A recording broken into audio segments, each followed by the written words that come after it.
हमें रास्ता दिखाता है ताकि हम एक बेहतर फ्यूचर बना सके।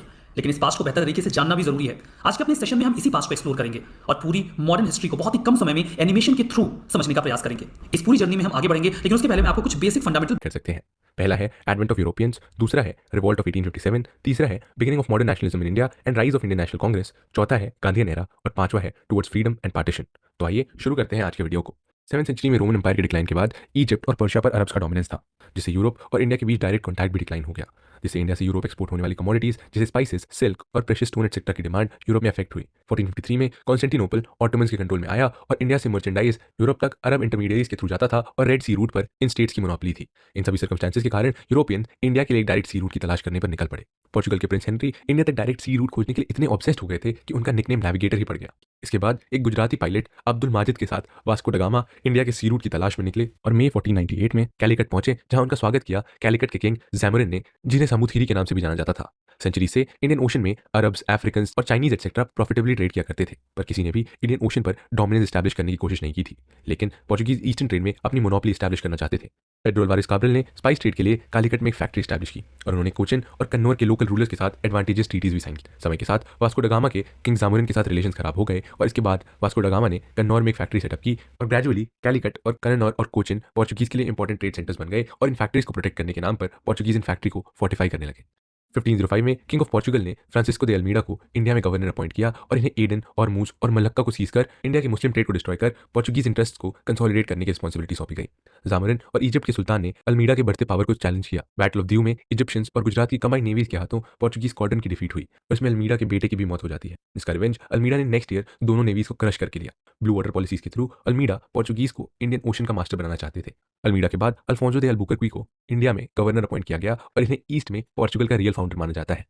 अल्बुकर्की ने अदर शिप्स के लिए और दूसरे मेजर शिप बिल्डिंग सेंटर्स में कंट्रोल एस्टैब्लिश करने के लिए परमिट सिस्टम इंट्रोड्यूस किया। इसके अलावा सुल्तान ऑफ बीजापुर से 1510 में इन्होंने गोवा को भी एक्वायर कर लिया। अल्बुकर्की ने सती के अबॉलिशमेंट के लिए भी स्टेप्स लिए और पोर्चुगीज लोगों को इसने खुद को एज अ विलेज लैंडलॉर्ड भी एस्टैब्लिश किया और टबैको, पटेटो और कैशू जैसे क्रॉप्स को भी इंट्रोड्यूस किया। अल्फोंसो के बाद 1529 में Nino de Cunha as a governor charge लेते हैं और करीब एक साल बाद ये पोर्चुगीज हेडक्वार्टर को कोचिन से गोवा शिफ्ट कर देते हैं। 1534 में गुजरात के बहादुर शाह मुगल एम्परर हुमायूं के अगेंस्ट पोर्चुगीज से हेल्प लेते हैं, पर हुमायूं के गुजरात से विड्रॉल के बाद बहादुर शाह के रिलेशंस पोर्चुगीज से खराब होने लगते हैं और इसी कारण कन्हा ने बहादुर शाह की भी हत्या की। कन्हा ने बंगाल में भी पोर्चुगीज इन्फ्लुएंस को इंक्रीज करने की कोशिश की और इंपीरियल फिरमन के बाद 1579 में हुगली को अपना हेडक्वार्टर बनाया और सॉल्ट मैन्युफैक्चरिंग में भी अपनी मोनोपोली स्टैब्लिश की। भारत में पोर्चुगीज स्टेट की बात करें तो वेस्ट में मुंबई, दमन एंड दीव, गुजरात के कुछ पार्ट्स, गोवा और साउथ में पोर्चुगल के मैंगलोर, कन्नौर, कोचिन और कैलिकट में सीपोर्ट फोर्ट्रेसेस और ट्रेडिंग पोस्ट थे। इसके अलावा चेन्नई में पोर्चुगीज ने सैनथोम और आंध्र प्रदेश में नागापट्टनम में फर्दर मिलिट्री एस्टैब्लिशमेंट बिल्ड किए। आपको बता दें कि इनिशियली पोर्चुगीज हिंदुइज्म की तरफ टॉलरेंट थे, पर गोवा इंक्विजिशन के बाद हिंदूज का परसिक्यूशन भी किया गया। केवल इतना ही नहीं, पोर्चुगीज हिंदूज और मुस्लिम बच्चों को सींच कर क्रूअल स्लेव ट्रेड भी किया करते थे। पोर्चुगीज की नेफरियस एक्टिविटीज के कारण शाहजहां के ऑर्डर पर बंगाल के गवर्नर कासिम ने हुगली को सीज किया, जिसके बाद पोर्चुगीज को बंगाल से बाहर जाना पड़ा। 18वीं सेंचुरी तक मराठास के राइज और कन्वर्जन जैसी रिलीजियस एक्टिविटीज, डिसऑनेस्ट ट्रेड और इनके ब्राजील की तरफ डाइवर्जन के कारण पोर्चुगीज की इंडिया में मोनोपोली खत्म हो गई। पोर्चुगीज के बाद अब हम देखते हैं डच लोगों के बारे में, जिन्होंने 1605 में मसूलीपट्टनम में अपनी पहली फैक्ट्री एस्टैब्लिश की। इसके अलावा डच ने पोर्चुगीज से नागपट्टनम को कैप्चर कर साउथ में अपना स्ट्रॉन्ग होल्ड बनाया और फिर कोरोमंडल कोस्ट, सूरत, उत्तर प्रदेश, पुलिकट, कराईकल, चिंसुरा, कासिम बाजार, बालासोर, पटना और कोचिन एटसेट्रा में भी अपनी फैक्ट्रीज एस्टैब्लिश की। डच इंडिया से सिल्क, कॉटन, इंडिगो, राइस और ओपियम का ट्रेड करते थे। डच इंडिया में मेनली ट्रेड के पर्पज से आए थे और उनका इंडिया में एम्पायर बिल्ड करने का इरादा नहीं था। इंडोनेशिया की ओर डच का झुकाव और एंग्लो डच वॉर में डच की डिफीट के बाद इंडिया में डच का होल्ड वीक पड़ गया। डच के बाद अब हम देखते हैं सबसे इंपॉर्टेंट कोलोनाइजर इंग्लैंड की तरफ। क्वीन एलिजाबेथ फर्स्ट ने ईस्ट इंडिया कंपनी को एक चार्टर द्वारा उन्हें 15 साल एक्सक्लूसिव ट्रेडिंग राइट ग्रांट किया था। अप्रैल 1609 में कैप्टन हॉकिंस ने जहांगीर से सूरत में फैक्ट्री स्टैब्लिश करने के लिए परमिशन मांगी, जो पोर्चुगीज के ऑपोजिशन के कारण सक्सीड नहीं हो पाई। 1611 में इंग्लिश ने मसूलीपट्टनम में ट्रेडिंग स्टार्ट कर दी और 1616 में वहां एक फैक्ट्री भी स्टैब्लिश की। 1612 में कैप्टन बीस्ट ने पोर्चुगीज को डिफीट कर जहांगीर को इंप्रेस किया और 1613 में जहांगीर ने इंग्लिश लोगों को सूरत में सर थॉमस एडवर्ड के अंडर फैक्ट्री स्टैब्लिश करने की परमिशन दे दी। 1615 में sir Thomas Roe James the first के एम्बेसडर के रूप में जहांगीर के कोर्ट में आते हैं और आगरा, अहमदाबाद और भरूच में फैक्ट्री सेट करने की परमिशन गेन करने में सक्सेसफुल होते हैं। इसके बाद 1662 में किंग चार्ल्स II को king of Portugal Portuguese princess Catherine से शादी करने के बदले Bombay as a dowry gift कर देते हैं और बॉम्बे को 10 पाउंड्स के एनुअल रेंट के एक्सचेंज में ईस्ट इंडिया कंपनी को दे दिया जाता है। जिसके बाद 1687 में वेस्टर्न प्रेसिडेंसी की सीट सूरत से बॉम्बे शिफ्ट कर दी जाती है। उसके बाद 1632 में सुल्तान ऑफ गोलकोंडा ने ब्रिटिशर्स को 500 पगोडास के एक्सचेंज में गोल्डन फरमान इशू कर ब्रिटिशर्स को गोलकोंडा पोर्ट्स में फ्री ट्रेड करने की right they the. Francis day नाम के एक ब्रिटिश मर्चेंट को चंद्रगिरी के रूलर ने मद्रास में एक फोर्टिफाइड फैक्ट्री बिल्ड करने की परमिशन दी, जो आगे जाकर फोर्ट सेंट जॉर्ज के नाम से जाना गया। और इसी फोर्ट ने साउथ इंडिया में मसूलीपट्टनम को as a British headquarter replace किया। और इसके बाद ब्रिटिशर्स ने अपनी ट्रेडिंग एक्टिविटीज को ईस्ट में एक्सटेंड करते हुए हरिहरपुर और बालासोर में भी फैक्ट्री एस्टैब्लिश की। आइए अब देखते हैं ब्रिटिशर्स की बंगाल एक्टिविटीज को। बंगाल तब इंडिया का एक लार्ज और रिच प्रोविंस हुआ करता था और बंगाल के ऊपर कंट्रोल ब्रिटिश के प्रॉफिट सीकिंग मोटिव के लिए एक क्रूशियल एलिमेंट था। 1651 में बंगाल के गवर्नर शाह सूजा ने ₹3000 के एक्सचेंज में ब्रिटिशर्स को बंगाल में ट्रेड करने की परमिशन दी। ब्रिटिशर्स ने बंगाल में अपनी सबसे पहली फैक्ट्री 1651 में हुगली में स्टार्ट की और इसके बाद कासिम बाजार, पटना और राजमहल में भी फैक्ट्री स्टैब्लिश की गई। फरमान के बावजूद भी ब्रिटिशर्स को लोकल कस्टम ऑफिसर्स को टोल पे करना पड़ता था, जो बाद में ब्रिटिशर्स और मुगल्स के बीच हॉस्टिलिटीज का कारण बना और 1686 में हुगली को मुगल्स ने कैप्चर कर लिया, जिसके जवाब में ब्रिटिशर्स ने थाना, हिजली और बालासोर को कैप्चर किया। 1690 में जॉब चार्नोक ने मुगल्स के साथ एक ट्रीटी साइन की और इंपीरियल फरमान गेन किया और 1691 में सुतानुती में एक इंग्लिश फैक्ट्री स्टैब्लिश की। बार्धमान डिस्ट्रिक्ट के जमींदार शोभा सिंह ने ब्रिटिशर्स के अगेंस्ट रिबेल किया और उसके बाद ब्रिटिशर्स ने सुतानुती के अपने एस्टैब्लिशमेंट को फोर्टिफाई किया। इसके बाद 1698 में ब्रिटिशर्स ने 1200 रुपए में सुतानुती, गोविंदपुर और कालीकाता की जमींदारी खरीद ली और एक फोर्टिफाइड एस्टैब्लिशमेंट बिल्ड किया गया 1700 में, जिसका नाम पड़ा फोर्ट विलियम्स, जिसे ईस्टर्न प्रेसिडेंसी की सीट बनाई गई और सर चार्ल्स आयर इसके फर्स्ट प्रेसिडेंट थे। 1715 में जॉन सरमैन की लीडरशिप में English mission Mughal emperor Farooq सियार से 3 और फरमान सिक्योर करते हैं, जिसे ईस्ट इंडिया कंपनी को बंगाल, गुजरात और हैदराबाद में स्पेशल प्रिविलेजेस मिल जाते हैं और इस फरमान को Magna carta of the company कहा जाता है। इस फरमान के अकॉर्डिंग 3000 के एनुअल पेमेंट के एक्सचेंज में कंपनी के इंपोर्ट और एक्सपोर्ट को एडिशनल कस्टम ड्यूटी से एग्जेम्प्ट कर दिया गया और गुड्स के ट्रांसपोर्टेशन के लिए कंपनी को दस्तक इशू करने की भी परमिशन दे दी गई। हैदराबाद में कंपनी केवल मार्जर्स के लिए रेंट देती थी और इनके existing free trading rights retained ही रहे। सूरत में एनुअल 10,000 के पेमेंट के बदले कंपनी को ड्यूटी फ्री ट्रेड की परमिशन दी गई और बॉम्बे में कंपनी को अपने खुद के कॉइन्स भी मिंट करने की परमिशन दी गई, जिसकी वैलिडिटी पूरे मुगल एम्पायर में थी। तो ये तो बात साफ हो गई कि फ्लैटरी और डिप्लोमेसी का यूज कर ईस्ट इंडिया कंपनी ने मुगल से कई सारे ट्रेडिंग कंसेशंस गेन किए। ब्रिटिशर्स की कहानी को हम आगे जारी रखेंगे, लेकिन उससे पहले आइए देखते हैं इंडिया में आए दूसरे फॉरेन पावर्स के बारे में, जैसे फ्रेंच, जो सबसे आखिर में इंडिया आए थे। लुइस द 14 के रेन में उनके मिनिस्टर कॉलबर्ट ने 1664 में फ्रेंच ईस्ट इंडिया कंपनी की फाउंडेशन रखी, जिसे इंडिया और पैसिफिक ओशन में 50 ईयर्स की ट्रेड मोनोपोली दी गई। इसके बाद 1667 में फ्रैंकोइस कैरन एक पर्शियन मर्सेरा के साथ इंडिया आए और सूरत में एक फैक्ट्री स्टैब्लिश की और 1669 में मर्सेरा ने सुल्तान ऑफ गोलकोंडा से पेटेंट लेकर मसूलीपट्टनम में एक फैक्ट्री स्टैब्लिश की। इसके बाद 1673 में फ्रेंच ने गवर्नर ऑफ बंगाल शाइस्ता खान से परमिशन लेकर बंगाल के चंद्रनगर में एक टाउनशिप स्टैब्लिश की। 1673 में वालीकोंडापुरम के गवर्नर शेर लोदी खान ने मसूलीपट्टनम फैक्ट्री के डायरेक्टर फ्रैंकोइस मार्टिन को सेटलमेंट के लिए एक साइट ग्रांट की और यहीं पर 1674 में पौंडीचेरी स्टैब्लिश की गई, जो इंडिया में फ्रेंच के पावर हाउस का नर्व सेंटर बना और उसी साल कैरन को रिप्लेस कर मार्टिन को गवर्नर बनाया। इसके अलावा फ्रेंच ने माहे, कराईकाल, बारासुर और कासिम बाजार में भी अपनी फैक्ट्रीज एस्टैब्लिश की। 1693 में डच ने पौंडीचेरी को कैप्चर किया और 1697 में ट्रीटी ऑफ रिस्विक के बाद पौंडीचेरी को फ्रेंच के पास रिस्टोर किया गया। इसके बाद वॉर ऑफ स्पेनिश सक्सेशन और मार्टिन के डिमाइस के कारण फ्रेंच को इंडिया में एक बड़ा सेटबैक फेस करना पड़ा। 1720 में perpetual companies of the Indies के नाम से फ्रेंच कंपनी को फिर से रिवाइव किया गया, जिसके 2 एक्टिव गवर्नर लेनॉय और दुमास ने 1720 और 1742 के बीच इसे और एनहांस किया। फ्रांस और ब्रिटेन के बीच सुप्रीमेसी के लिए स्ट्रगल्स और वॉर काफी ज्यादा लंबे समय तक चली। आईएन वॉर्स और इनमें हुए कुछ इंपॉर्टेंट इंसिडेंट्स पर नजर डालते हैं। इंडिया में एंग्लो फ्रेंच राइवलरी इन दोनों के हिस्टोरिक राइवलरी का एक कंटिन्यूएशन था, जो ऑस्ट्रियन वॉर ऑफ सक्सेशन से स्टार्ट हुआ था और 7 ईयर वॉर्स के साथ कंक्लूड हुआ। इंडिया में Anglo French rivalry Carnatic war के रूप में रिफ्लेक्ट हुई और इन वॉर्स के बाद ब्रिटिश इंडिया में सुप्रीम यूरोपियन पावर्स बनकर उभरे। आइए अब कर्नाटिक वॉर्स को डिटेल में समझते हैं। First Carnatic war 1740 to 1748। Barnett के अंदर इंग्लिश नेवी ने कुछ फ्रेंच शिप को सीज किया, जिसके रिटेलिएशन में फ्रेंच ने मद्रास को सीज किया। इस वॉर में फ्रेंच फोर्सेस और नवाब ऑफ कर्नाटिक अनवरुद्दीन की फोर्सेस के बीच अद्यार के किनारे हुई बैटल ऑफ सेंटूम से अनवरुद्दीन से हेल्प मांगी और अनवरुद्दीन इस बैटल में कूद पड़े। इस बैटल में कैप्टन पैराडाइज और गवर्नर डुप्लेक्स के अंडर फ्रांस की जीत हुई। फर्स्ट कर्नाटिक वॉर का एंड 1748 में ट्रीटी ऑफ एक्सला शपेल से हुआ और ऑस्ट्रेलियन वॉर ऑफ सक्सेशन को भी कंक्लूड किया गया। इस ट्रीटी के तहत मद्रास ब्रिटिश को वापस दिया गया और फ्रेंच को नॉर्थ अमेरिका में टेरिटरीज मिली। इस वॉर ने नेवल फोर्सेस और स्मॉल बट डिसिप्लिन्ड आर्मी की इंपॉर्टेंस को उजागर की। आइए अब देखते हैं सेकंड कर्नाटिक वॉर के बारे में, जिसकी बैक स्टोरी इंडिया में ही लिखी गई। French governor duplex southern India में फ्रेंच पावर और पॉलिटिकल इन्फ्लुएंस को इंक्रीज करने और ब्रिटिश को डिफीट करने के लिए लोकल डायनेस्टीज के डिस्प्यूट्स में इंटरफियर करने लगे। 1748 में हैदराबाद किंगडम के फाउंडर निजाम उल मुल्क की डेथ के बाद उनके बेटे नासिर जंग के एक्सेशन को नवाब के ग्रैंडसन मुजफ्फर जंग ने अपोज किया और कर्नाटक में अनवरुद्दीन की नवाबी को चंदा साहिब ने चैलेंज किया। आपको बता दें कि चंदा साहिब कर्नाटक के नवाब दोस्त अली के सन इन लॉ थे। फ्रेंच ने डेक्कन में मुजफ्फर जंग और कर्नाटक में चंदा साहिब के क्लेम को सपोर्ट किया और ब्रिटिश ने नासिर जंग और अनवरुद्दीन को सपोर्ट किया। 1749 में मुजफ्फर जंग, चंदा साहिब और फ्रेंच की कंबाइंड आर्मी ने अनवरुद्दीन को बैटल ऑफ अंबर में मार गिराया और जिसके बाद मुजफ्फर जंग डेक्कन के सूबादार बन गए और डुप्लेक्स कृष्णा रिवर के साउथ की पूरी मुगल टेरिटरी के गवर्नर अपॉइंट किए गए। इसके बाद रॉबर्ट क्लाइव की लीडरशिप के अंडर ब्रिटिश फोर्सेज ने कर्नाटक के कैपिटल आर्कोट को कैप्चर किया। अपनी पूरी कोशिश करने के बाद भी चंदा साहिब आर्कोट को बचा नहीं पाए और 1752 में उन्होंने सरेंडर कर दिया, जिसके बाद मोहम्मद अली ने उन्हें एग्जीक्यूट भी कर दिया। 1754 में फ्रेंच ने डुप्लिक्स को फ्रांस रिटर्न करने के लिए बुला लिया और गॉडहू को इंडिया का गवर्नर अपॉइंट किया गया। गॉडहू ने ब्रिटिश के साथ पॉलिसी ऑफ नेगोशिएशन अडॉप्ट की और उसने उनके साथ एक ट्रीटी भी साइन की जिसमें दोनों ने नेटिव प्रिंसेस के क्वारल्स में इंटरफियर नहीं करने का डिसीजन लिया।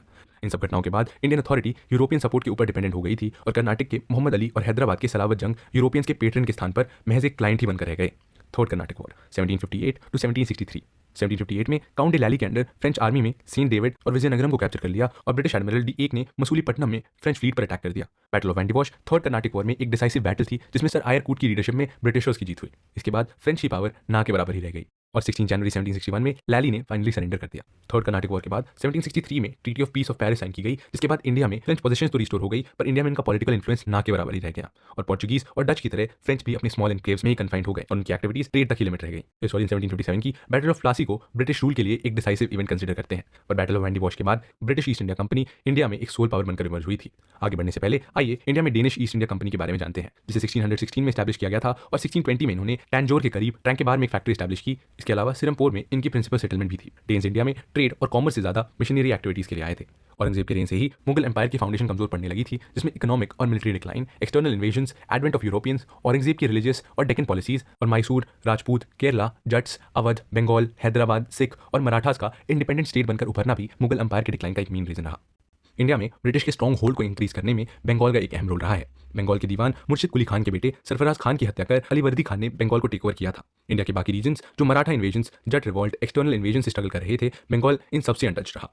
अलीवर्दी खान को सक्सीड किया उनके ग्रैंडसन सिराजुद्दौला ने, पर उनके सामने उनके कजिन शौकत जंग, उनकी आंट घसीती बेगम, मीर जाफर, जगत सेठ, राय दुर्लभ, राय बल्लभ, ओमीचंद और अलार्म्ड हिंदू पॉपुलेशन उनकी ऑपोजिशन में खड़ी थी। सिराजुद्दौला ने शौकत जंग को एक बैटल में मार गिराया, घसीती बेगम को डिसमिस कर दिया और मीर जाफर को मोहनलाल द्वारा रिप्लेस कर दिया। कंपनी के ट्रेड प्रिविलेजेस के मिसयूज ने नवाब के फाइनेंसेस को एडवर्सली इफेक्ट किया और तो और बिना नवाब की परमिशन के इन्होंने कलकत्ता को भी फोर्टिफाई कर लिया और राय वल्लभ के बेटे कृष्णदास को असाइलम भी दे दिया। इसके रिटेलिएशन में सिराजुद्दौला ने कलकत्ता फोर्ट को सीज कर लिया, जिसके बाद ब्रिटिशर्स ने ब्लैक होल ट्रेजेडी को प्रोपोगेट किया, जिसके अकॉर्डिंग सिराजुद्दौला ने 146 ब्रिटिशर्स को एक बहुत ही टाइनी रूम में इंप्रिजन किया था, जिसके कारण 123 ने सफोकेशन से अपना दम तोड़ दिया। पर हिस्टोरियंस इस स्टोरी से एग्री नहीं करते।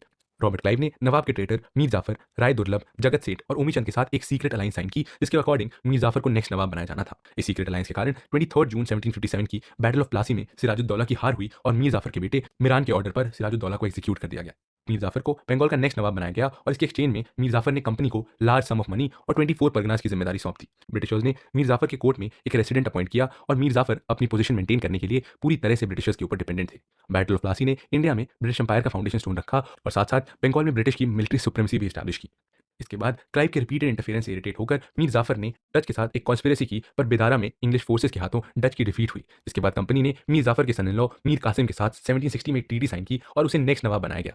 इसके एक्सचेंज में मीर कासिम ने बुर्दवान, मिदनापुर और चिटगांव के राइट्स कंपनी को दे दिए। इसके बाद कंपनी से एक सेफ डिस्टेंस मेंटेन करने के लिए मीर कासिम ने कैपिटल को मुर्शिदाबाद से मुंगेर शिफ्ट कर दिया, एडमिनिस्ट्रेशन को रीऑर्गेनाइज किया और आर्मी को एफिशिएंट बनाने के लिए रिक्वायर्ड स्टेप्स लिए। कंपनी द्वारा दस्तक के मिसयूज के कारण मीर कासिम और कंट्री के बीच टसल इंक्रीज होते चले गए और 1763 में ये टसल वॉर में डेवलप हो गया और मीर कासिम को अवध भागना पड़ा और वहां के नवाब शुजा-उद-दौला और मुगल एम्परर शाह आलम II के साथ एक कन्फेडरेसी साइन करनी पड़ी। पर इसमें ब्रिटिश की जीत होती है, जिसके बाद ब्रिटिश नॉर्थ इंडिया में एक ग्रेट पावर के रूप में उभरते हैं। मीर जाफर को फिर से नवाब रिस्टोर किया जाता है और इसके एक्सचेंज में मीर जाफर ने मिदनपुर, बुर्दवान और चिटगांव के साथ पूरे बंगाल में ब्रिटिश को ड्यूटी फ्री ट्रेड के राइट्स देते हैं और केवल सॉल्ट के ऊपर ही 2% की ड्यूटी लेते हैं। रॉबर्ट क्लाइव ने शाह सूजा और शाह आलम II के साथ 2 इंपॉर्टेंट ट्रीटी साइन की, जिसके अकॉर्डिंग अवध से कारा और इलाहाबाद शाह आलम II को दिया गया। इसके अलावा ₹50 लाख वॉर इंडेमनिटी कंपनी को दी गई। अपनी आगे की जिंदगी शाह आलम II ने इलाहाबाद में कंपनी के प्रोटेक्शन में बिताई और एक फरमान द्वारा ₹26 लाख के एनुअल पेमेंट के एक्सचेंज में बंगाल, बिहार और ओडिशा की दीवानी कंपनी कंपनी को सौंपी गई और डिफेंस और एडमिनिस्ट्रेटिव पर्पसेस के लिए कंपनी के लिए 56 लाख का प्रोविजन क्रिएट किया गया। ब्रिटिश ने अवध को एक बफर स्टेट में टर्न कर दिया और शाह आलम II को एक यूजफुल रबर स्टैम्प बना दिया गया। रॉबर्ट क्लाइव ने बंगाल में डुअल गवर्नमेंट सिस्टम इंट्रोड्यूस किया, जिसका मतलब था बंगाल में दीवानी यानी कलेक्शन ऑफ रेवेन्यूज और निजामत यानी पुलिस और जुडिशरी का कंट्रोल कंपनी के हाथ में था। इस सिस्टम ने कंपनी के हाथ में सॉवरेन पावर दे दी और पीस और ऑर्डर मेंटेन करने के लिए नवाब रिस्पॉन्सिबल थे, पर इसके साथ ही वो फंड और फोर्सेस के लिए कंपनी के ऊपर डिपेंडेंट थे। दीवानी के लिए कंपनी बंगाल में मोहम्मद रजा खान और बिहार में राजा शितब रॉय को as a deputy Diwan appoint किया। डुअल गवर्नमेंट सिस्टम के कारण एडमिनिस्ट्रेटिव ब्रेकडाउन हुआ और इसमें सबसे ज्यादा सफर आम जनता ने किया। फाइनली 1772 में वॉरेन हेस्टिंग्स द्वारा डुअल गवर्नमेंट सिस्टम को अबॉलिश किया गया। बंगाल में कंपनी के एक्सटेंशन के बाद आइए अब देखते हैं साउथ इंडिया में कंपनी के एक्सपेंशन को।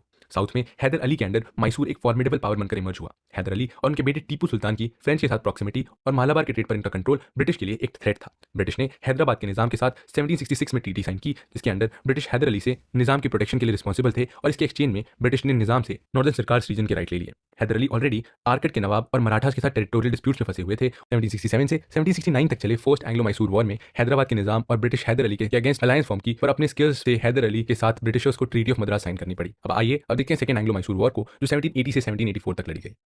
हैदर अली और मराठास के बीच हुए बैटल में ब्रिटिशर्स ने हैदर अली की हेल्प नहीं की, जिसके बाद हैदर अली ने ब्रिटिशर्स के ऊपर ट्रीटी ऑफ मद्रास के नॉन ऑब्जर्वेंस का एलिगेशन लगाया। इसके बाद फ्रेंच को रोकने के लिए ब्रिटिशर्स ने माही कैप्चर करने की कोशिश की, जो हैदर अली के लिए उनकी सॉवरेनिटी पर अटैक था। हैदर अली ने मराठास और निजाम के साथ मिलकर आर्कट पर अटैक कर इंग्लिश को डिफीट किया, जिससे इंग्लिश वीक पड़ गए और 1782 में उन्हें ट्रीटी ऑफ मैंगलोर साइन करनी पड़ी। 1782 में हैदर अली की डेथ के बाद उनके बेटे टीपू सुल्तान ने इस वॉर को थर्ड एंग्लो मैसूर वॉर के रूप में कंटिन्यू रखा। टीपू सुल्तान ने कोचिन की सॉवरेनिटी के लिए स्टेट ऑफ ट्रावनकोर के ऊपर वॉर डिक्लेयर कर दिया और ब्रिटिश ट्रावनकोर के सपोर्ट में आ गए, मगर टीपू सुल्तान के हाथों ब्रिटिशर्स की डिफीट होती है। इसके बाद कॉर्नवालिस के अंडर मराठास और निजाम के सपोर्ट से ब्रिटिश सेरिंगपट्टम पर अटैक कर टीपू को डिफीट करते हैं, जिसके बाद उन्हें और ब्रिटिशर्स को 1792 में ट्रीटी ऑफ सेरिंगपट्टम साइन करनी पड़ती है। 1798 में गवर्नर जनरल लॉर्ड ब्लेजली टीपू के ऊपर ट्रीजन का एलिगेशन लगाते हैं, जिसके बाद fourth Anglo Mysore war start होती है। सेरिंगपट्टम के फॉल के साथ अल्टीमेटली टीपू की हार होती है और ब्रिटिशर्स को मैसूर को वोडेयर फैमिली को सौंपना पड़ता है। एंग्लो मैसूर वॉर्स के बाद अब देखते हैं एंग्लो मराठा वॉर्स के बारे में। First Anglo Maratha war 1775 to 1782। Madhavrao की डेथ के बाद मराठास में वॉर ऑफ सक्सेशन स्टार्ट हो जाती है। नाना फडणवीस और 23 मराठा चीफ्स यानी 12 भाई सवाई माधवराव को नेक्स्ट पेशवा बनाने के लिए सपोर्ट करते हैं, पर रघुनाथ राव इसके अगेंस्ट होते हैं और 1779 में वो ब्रिटिशर्स के साथ ट्रीटी ऑफ सूरत साइन करते हैं और सैलसेट और बसेन को ब्रिटिशर्स को सीट कर देते हैं। तो ब्रिटिश कैलकाटा काउंसिल की ऑब्जेक्शन पर ट्रीटी ऑफ पुरंधार साइन करते हैं, जिसके अंडर रघुनाथ राव को पेंशन प्रॉमिस की जाती है। नाना फडणवीस के फ्रेंच के साथ बढ़ते रिलेशन के कारण ब्रिटिशर्स पुणे पर अटैक कर देते हैं। इसके रिटेलिएशन में महाजी सिंधिया की लीडरशिप के अंडर मराठास ने ब्रिटिशर्स को सरेंडर करने पर मजबूर कर दिया और दोनों ने 1779 में ट्रीटी ऑफ वडगांव साइन की। इस ट्रीटी को रिजेक्ट करते हुए वॉरेन हेस्टिंग्स ने अहमदाबाद, बसेन और ग्वालियर को कैप्चर करवाया और सिपरी में सिंधिया को कैप्चर किया। इसके बाद पेशवा और इंग्लिश के बीच 1782 में ट्रीटी ऑफ सालबाई साइन की गई। पेशवा माधवराव नारायण की डेथ के बाद रघुनाथ राव के बेटे बाजीराव सेकंड पेशवा बने और नाना फडणवीस को चीफ मिनिस्टर अपॉइंट किया गया। Second Anglo Maratha war 1803 to 1805। Bajirao second ने ब्रिटिशर्स के साथ 1802 में ट्रीटी ऑफ बसेन साइन कर सब्सिडरी अलायंस एक्सेप्ट की थी, जिसके बाद आर्थर ब्लेजली की लीडरशिप में ब्रिटिशर्स ने सिंधिया के साथ ट्रीटी ऑफ देवगांव और भोसले के साथ ट्रीटी ऑफ सूरजी अंजन गांव साइन कर उनके ऊपर सब्सिडरी अलायंस इंपोज किया गया। इसके बाद मराठास ब्रिटिश के वैसल बनकर ही रह गए।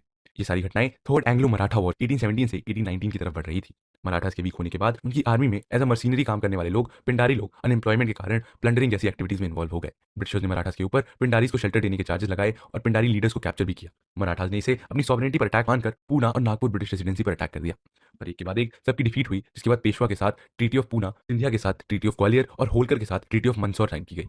इसके साथ ही मराठा कॉन्फेडरेसी डिसॉल्व कर पेशवा बाजीराव सेकंड को ब्रिटिश रिटेनर बनाकर बिठूर भेज दिया गया।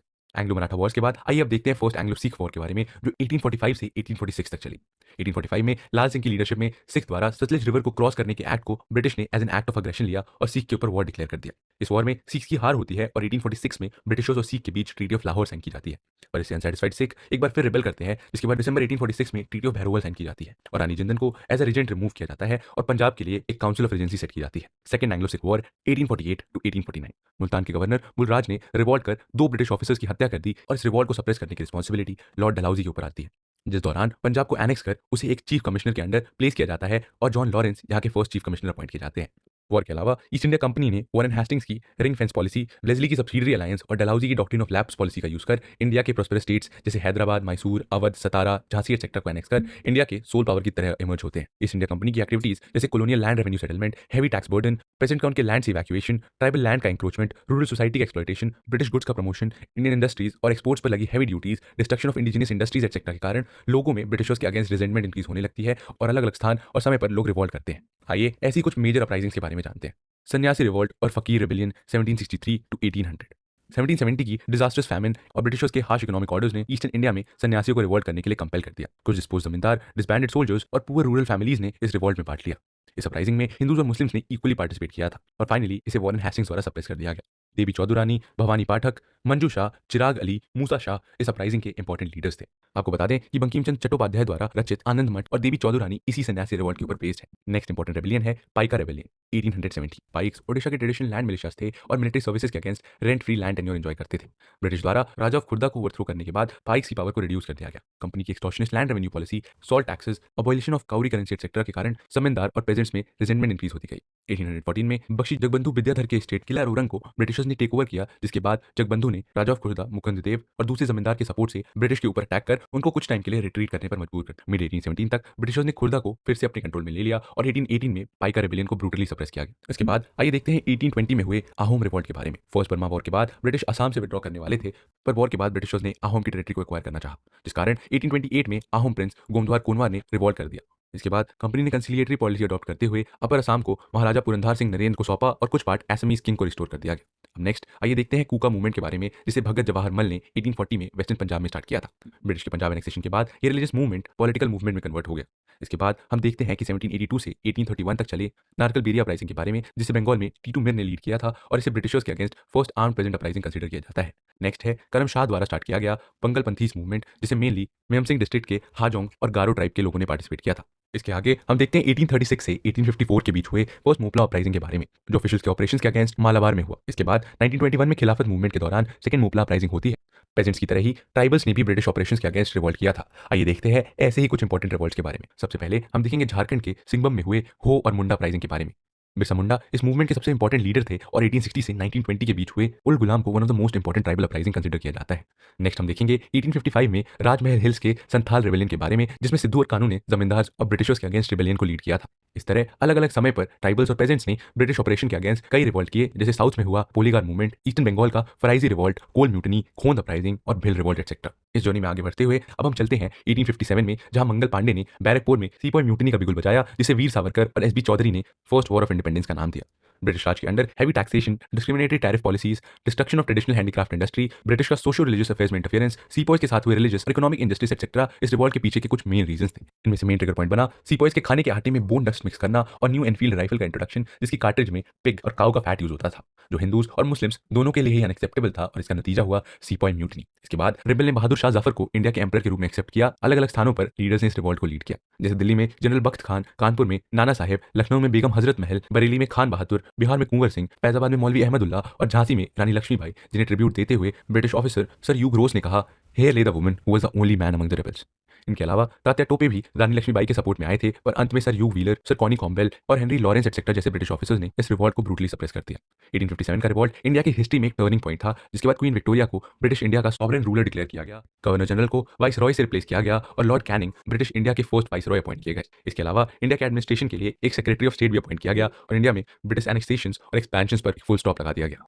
ये रिवॉल्ट अपने आप में बहुत ही सिग्निफिकेंट था, पर इसके कुछ लिमिटेशंस थे, जैसे इसका लिमिटेड टेरिटोरियल और सोशल बेस, इस कारण ये एक पैन इंडिया लेवल पर पहुंच नहीं सका। इसके अलावा बड़े जमींदार, कुछ प्रिंसेस जैसे ग्वालियर के सिंधिया, इंदौर के Holkar, Maharaj of Patiala, Maharaj of Kashmir, Sikh chieftain etcetera ने ब्रिटिश का सपोर्ट किया। एजुकेटेड इंडियंस भी इस रिवॉल्ट से पीछे ही रहे। ब्रिटिश के कंपैरिजन में रेवोल्यूशनरीज के आर्म्स और इक्विपमेंट पुअर क्वालिटी के थे और कोई यूनिफाइड आइडियोलॉजी और प्रॉपर्ली ऑर्गेनाइज आर्मी भी नहीं थी, जिसके कारण ये सक्सेसफुल नहीं हो पाए। पर इसके अलावा फर्स्ट वॉर ऑफ इंडिपेंडेंस में हिंदू मुस्लिम यूनिटी काफी सिग्निफिकेंट रही और ये आने वाले फ्रीडम फाइटर्स के लिए एक सोर्स ऑफ इंस्पिरेशन भी बनी। ब्रिटिश कॉलोनियल पॉलिसीज और उनके प्रति रिएक्शंस, वर्ल्ड वाइड नेशनलिज्म का राइज, फ्रेंच रेवोल्यूशन और इंडियन रेनेसाइंस सेक्टर से इंडिया में नेशनलिज्म का राइज होने लगा और कुछ पॉलिटिकल एसोसिएशन भी फॉर्म हुए, जैसे राजा राम मोहन रॉय द्वारा फाउंडेड द बंग भाषा प्रकाशिका सभा, दादा भाई नारोजी द्वारा लंदन में founded the East India Association, Shishir Kumar Ghosh की द इंडियन लीग और सुरेंद्रनाथ बैनर्जी की the Indian Association of Calcutta prominent है। इसी तरह बॉम्बे में महादेव गोविंद रनाडे ने पुनः सार्वजनिक सभा स्टार्ट की और बदरुद्दीन त्याबजी, फिरोज शाह मेहता और केटी तेलांग ने द बॉम्बे प्रेसिडेंसी एसोसिएशन की नींव रखी। 1880 तक ऑल इंडिया ऑर्गेनाइजेशन के लिए एक सॉलिड ग्राउंड सेट हो चुका था, जिसे फाइनली शेप दिया रिटायर्ड ब्रिटिश सिविल सर्वेंट एओ ह्यूम ने, और दिसंबर 1885 में बॉम्बे के गोकुलदास तेजपाल संस्कृत कॉलेज में इंडियन नेशनल कांग्रेस का फर्स्ट सेशन ऑर्गेनाइज किया गया। डब्ल्यूसी बैनर्जी की प्रेसिडेंटशिप में 72 डेलीगेट्स ने इसी सेशंस में पार्टिसिपेट किया। आईएनसी के फॉर्मेशन के वक्त लॉर्ड डफरिन इंडिया के वाइसरॉय थे। आईएनसी एक अपर मिडिल क्लास और वेस्टर्न एजुकेटेड इंडियंस का एसोसिएशन था, जिसे इंडियंस की प्रॉब्लम्स को डिस्कस करने की इंटेंशन से फॉर्म किया गया था। आईएनसी के बारे में लाला लाजपत राय जैसे एक्सट्रीमिस्ट का मानना था कि ये ब्रिटिश के लिए एक सेफ्टी वैल्व की तरह है, पर बिपिन चंद्रा जैसे हिस्टोरियंस का ये ओपिनियन है कि कांग्रेस लीडर्स ने A O Hume as a lightning conductor use किया। INC's moderate phase 1885 to 1905। Dadabhai Naoroji, S N Banerjee, G Subramania Iyer, Gopal Krishna Gokhale जैसे लीडर्स लिबरलिज्म और मॉडरेट पॉलिटिक्स के बिलीवर थे। इनका एम था टैक्स रिफॉर्म्स, इसके लिए इन्होंने नो टैक्सेशन विदाउट रिप्रेजेंटेशन का स्लोगन यूज किया था।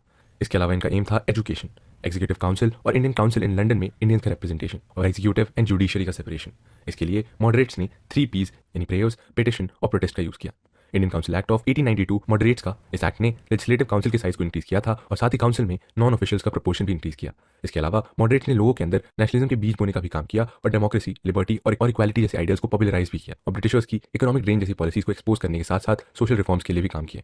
पर मॉडरेट फेज केवल एजुकेटेड एलिट्स तक ही सीमित रहा और वो फॉरेन रूल से कंप्लीटली इंडिपेंडेंस नहीं चाहते थे। Era of militant nationalism 1905 to 1920। 20th century के बिगनिंग में एक new class of leaders emerge हुए जो ब्रिटिश एम्पायर के अगेंस्ट अग्रेसिव स्टांस रखते थे और मॉडरेट्स के सॉफ्ट अप्रोच से एग्री नहीं करते थे। मॉडरेट्स के मेथड से कोई सिग्निफिकेंट रिजल्ट नहीं आ रहे थे, इस कारण एक्सट्रीमिज्म का राइज हुआ। इसके अलावा नेशनल प्राइड का रिवाइवल, स्पिरिचुअल नेशनलिज्म, जापान का राइज और रशिया के ऊपर जापान की विक्ट्री, इटालियन आर्मी की इथियोपिया में डिफीट, टर्की, पर्शिया, इजिप्ट में राइज ऑफ नेशनलिज्म जैसी घटनाओं ने इंडियन लीडर्स को और भी मोटिवेट किया। 1905 में लॉर्ड कर्जन द्वारा किए गए बंगाल पार्टीशन ने मासेस के अंदर ब्रिटिश एम्पायर के अगेंस्ट नाराजगी को और भी इंक्रीज किया। इसके जवाब में कैलकाटा टाउन हॉल में बॉयकॉट रेजोल्यूशन को पास कर स्वदेशी मूवमेंट को लॉन्च किया गया। 16 अक्टूबर 1905 जिस दिन पार्टीशन एनफोर्स हुआ उस दिन बंगाल के लोगों ने इसे एक मॉर्निंग डे की तरह ऑब्जर्व किया।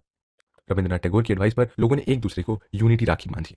ओवरनाइट वंदे मातरम इस मूवमेंट का थीम सॉन्ग बन गया और क्राउड अमार सोनार बांग्ला गाते हुए स्ट्रीट में मार्च करती हुई नजर आने लगी। जल्द ही ये मूवमेंट पूना और बॉम्बे पहुंच गया जहां बाल गंगाधर तिलक ने इसे लीड किया और वहीं पंजाब में जब ये मूवमेंट पहुंचा तो वहां लाला लाजपत राय और अजीत सिंह ने इसे लीड किया। तिलक ने वेस्टर्नाइजेशन के बॉयकॉट के लिए गणपति और शिवाई फेस्टिवल्स ऑर्गेनाइज किए, मासेस ने ब्रिटिश गुड्स और एजुकेशन को बॉयकॉट किया और जगह जगह नेशनल यूनिवर्सिटीज एस्टैब्लिश की गई। स्वदेशी मूवमेंट में स्टूडेंट्स, वुमेन और लेबरर्स का पार्टिसिपेशन देखने को मिला और साथ ही लियाकत हुसैन, सैयद हैदर रजा, मौलाना आजाद जैसे मुस्लिम लीडर्स ने भी इसमें पार्टिसिपेट किया, पर ज्यादातर अपर और मिडिल क्लास मुस्लिम्स इस मूवमेंट से दूर ही रहे। इनफैक्ट डक्का के नवाब सलीमुल्लाह की लीडरशिप के अंडर उन्होंने पार्टीशन का सपोर्ट किया। इतना ही नहीं, 30 दिसंबर 1905 को as an anti Congress front all India Muslim League का भी फॉर्मेशन किया गया। 1906 कैलकाटा सेशन में लाला लाजपत राय की प्रेसिडेंसी में आईएनसी ने सेल्फ गवर्नेंस या स्वराज को आईएनसी का गोल डिक्लेयर किया। लेकिन मॉडरेट्स और एक्सट्रीमिस्ट के बीच मूवमेंट के मेथड और टेक्निक को लेकर डिस्प्यूट्स हो रहे थे, जिसका नतीजा था 1907 का सूरत स्प्लिट। एक्सट्रीमिस्ट तिलक को प्रेसिडेंट बनाना चाहते थे और मॉडरेट्स राज बिहारी घोष के सपोर्ट में थे। तिलक प्रेसिडेंट ना बने, इसके लिए मॉडरेट्स ने सेशन के वेन्यू को नागपुर से चेंज कर सूरत कर दिया। बॉम्बे तिलक का होम प्रोविंस था और सूरत भी बॉम्बे प्रोविंस के अंडर था। आईएनसी की पॉलिसी के अकॉर्डिंग सेशन का प्रेसिडेंट होम प्रोविंस से नहीं हो सकता था और इस तरह तिलक प्रेसिडेंसी से एक्सक्लूड कर दिए गए। इसके अलावा मॉडरेट्स अब स्वदेशी, बॉयकॉट और नेशनल एजुकेशन को बॉयकॉट करना चाहते थे जो एक्सट्रीमिस्ट को मंजूर नहीं था और इसके बाद मॉडरेट्स और एक्सट्रीमिस्ट्स दोनों का रास्ता अलग हो गया। गवर्नमेंट ने विगरसली एक्सट्रीमिस्ट पर अटैक किया। इनकी एक्टिविटीज को चेक करने के लिए seditious meetings act 1907, Indian newspapers incitement to offence act 1908, criminal law amendment act 1908 और इंडियन प्रेस एक्ट 1910 जैसे लॉज को पास किया गया। इतना ही नहीं, बंगाल रेवोल्यूशनरीज द्वारा मुजफ्फरपुर बॉम्ब इंसिडेंट के फेवर में अपने न्यूज़पेपर केसरी में लिखने के लिए तिलक के ऊपर सेडिशन के चार्जेस लगाए गए और उन्हें 6 ईयर्स के लिए बर्मा जेल भेज दिया गया। 1908 तक और बिंदु घोष और बिपिन चंद्रपाल ने एक्टिव पॉलिटिक्स से रिटायरमेंट ले लिया और इसके साथ ये मूवमेंट स्लो हो गया।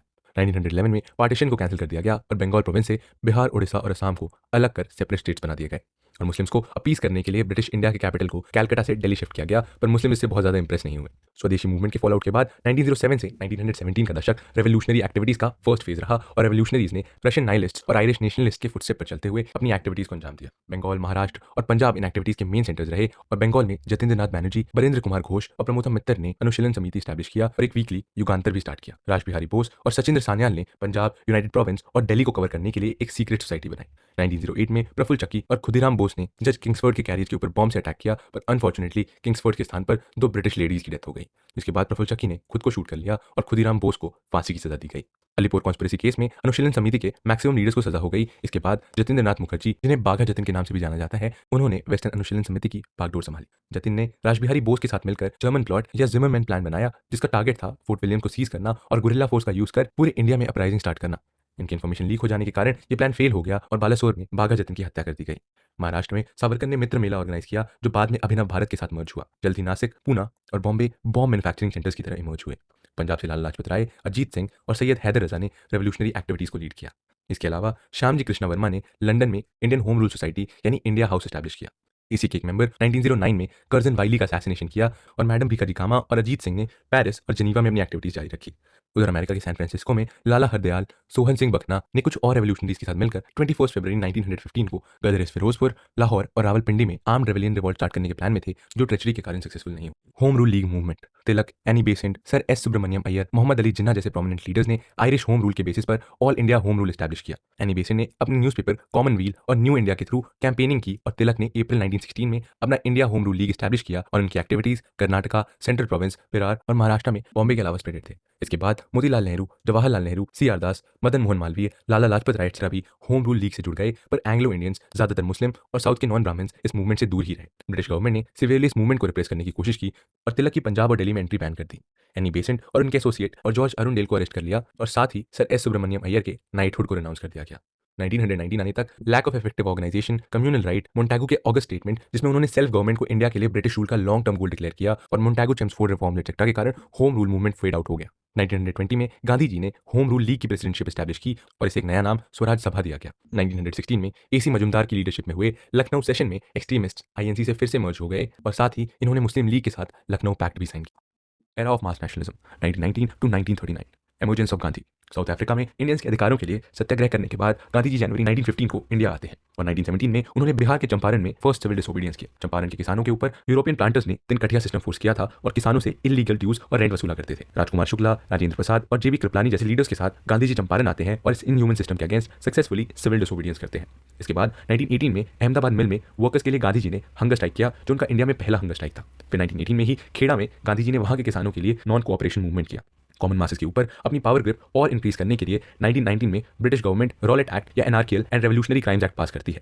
इस एक्ट के अकॉर्डिंग किसी को भी बिना ट्रायल अरेस्ट किया जा सकता था। रॉलेट एक्ट को ब्लैक एक्ट का नाम देते हुए इसके अगेंस्ट गांधी जी ने बाकी लीडर्स के साथ अप्रैल 6, 1919 को ऑल इंडिया हड़ताल करने का डिसीजन लिया जिसे रॉलेट सत्याग्रह का नाम दिया गया। पर इसके पहले ही कैलकाटा, बॉम्बे और दिल्ली में एंटी ब्रिटिश सेंटिमेंट्स ने लार्ज स्केल वायलेंस का रूप ले लिया था। पंजाब में सिचुएशन इतनी खराब हुई थी कि वहां मार्शल लॉ इंपोज करना पड़ा। इसके बाद 13 अप्रैल 1919 को जलियांवाला बाग में बैसाखी सेलिब्रेट करने और सैफुद्दीन किचलू और डॉक्टर सत्यपाल के प्रति सॉलिडारिटी एक्सप्रेस करने के लिए हजारों नॉन वायलेंट प्रोटेस्टर्स गैदर होते हैं। जनरल डायर अपने ट्रूप्स के साथ गार्डन के सिंगल नैरो एंट्रेंस को ब्लॉक कर अनआर्म्ड क्राउड के ऊपर फायरिंग स्टार्ट कर देता है और इस 10 मिनट की अंधाधुंध फायरिंग में 1000 से ज्यादा लोगों की डेथ होती है और 1500 से ज्यादा लोग इंजर्ड होते हैं। इस दिल दहला देने वाली घटना ने इंडियंस के मन से ब्रिटिश के प्रति फेथ को टोटली डिस्ट्रॉय कर दिया। नेशनल लीडर्स ने डायर के इस एक्ट को अनइक्विवोकली कंडेम किया और रविंद्रनाथ टैगोर ने इसके प्रोटेस्ट में अपना नाइटहुड रिटर्न कर दिया और गांधी जी ने अपना केसरे हिंद का टाइटल भी रिटर्न कर दिया। इसके बाद 18 अप्रैल 1919 को गवर्नमेंट ने जलियांवाला बाग मैसेकर की इंक्वायरी के लिए हंटर कमीशन सेट किया और इस कमीशन ने बट उसके अगेंस्ट कोई भी डिसिप्लिनरी एक्शन नहीं लिया गया। उस वक्त पंजाब के लेफ्टिनेंट गवर्नर माइकल ओडवायर थे। 1940 में लंदन में उद्धम सिंह ने जलियांवाला बाग मैसेकर के रिवेंज में माइकल ओडवायर को असैसिनेट कर दिया। नॉन कोऑपरेशन मूवमेंट एंड खिलाफत मूवमेंट 5 सितंबर 1920 को गांधी जी की लीडरशिप में इंडियन नेशनल कांग्रेस ने नॉन कोऑपरेशन मूवमेंट लॉन्च किया।